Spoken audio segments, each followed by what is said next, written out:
week's Parshas has one of my favorite vertlach.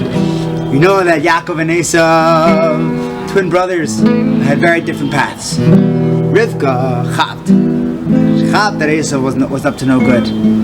But it seems that Yitzchak kind of fell for Esau. You like, right? What does the Torah say? Tzayid bepiv. Esau was a tzayid bepiv. I heard him word the Vort explaining, how can Yitzchak Avinu, how could he have fallen for these cheap tricks? You know, do I take meiser off of salt? Like, really? That'll trick Yitzchak. What does that say? Tzayid bepiv doesn't mean bepiv of Esav. It means bepiv of Yitzchak. What does that mean? We know that the Moshe is going to come to all the Avos. He's going to come to Moshe Rabbeinu and he's going to say, your children are making trouble, I'm going to wipe them out. And everyone says, wipe them out, except for Yitzchak. Yitzchak Avinu comes along and he says, look, Shalom, I know what it's like to have hard kids. I had an Esav. I'll tell you what we'll do. We'll split it up, and the kids we get the Gula. Baruch Hashem. Praise Hashem very soon. Yitzchak was so excited to be able to have Esav as his weaponry, to be able to fight with Hashem, to be able to be Melitz Yosher on us, to give us the Gula. That was his side, Bepiv Yitzchak. That was Yitzchak's his trap, to be able to trap the Rebbeinu Shalom and letting us out of the gulls. What was Yitzchak so excited about?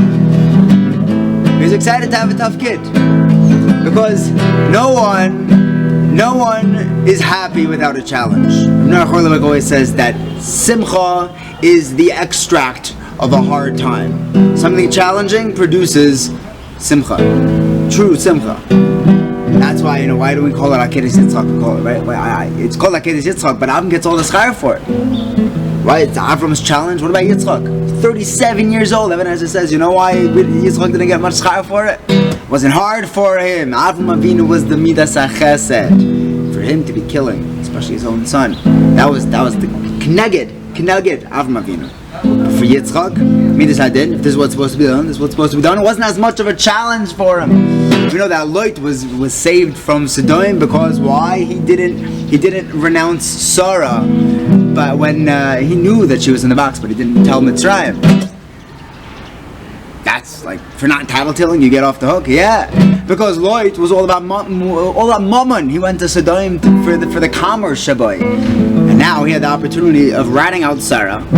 They kill Avram, and he gets all his money. That's a big timer for Lot. That was why he got such a big schus. He got his life saved for that. The harder it is, the more schar you get. That's why Yitzchak, the entire story of Yitzchak is about him not doing anything. What's the big galus of Yitzchak? Of not fighting with the Plishtim. He's like quiet. He says, you fill up my burrs, no problem.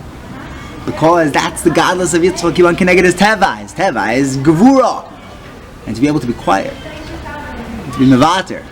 That was his tafkid. That was the galus of Yitzchak. The story goes that someone came, it was a shtickle chutzpah, but he told Rav Isser Zalman Meltzer, he said, Rebbe, I don't think you're going to get any olam haba for your midas tevas. You were just born such a nice person. And Rav Isser Zalman started crying, and he tells him, he says, you're probably right. I'm probably not going to get any schar for this, because you only get schar for something that's hard.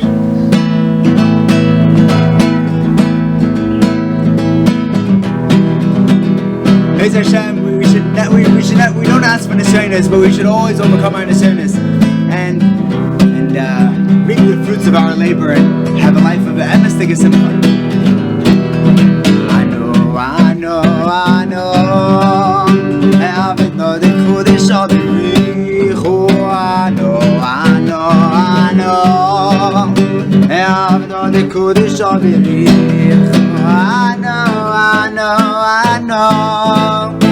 Abdon de Kodesh Avrichu,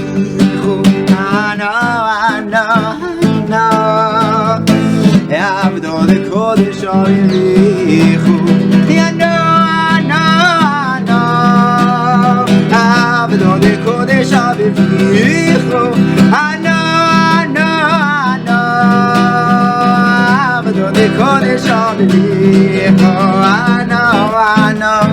know.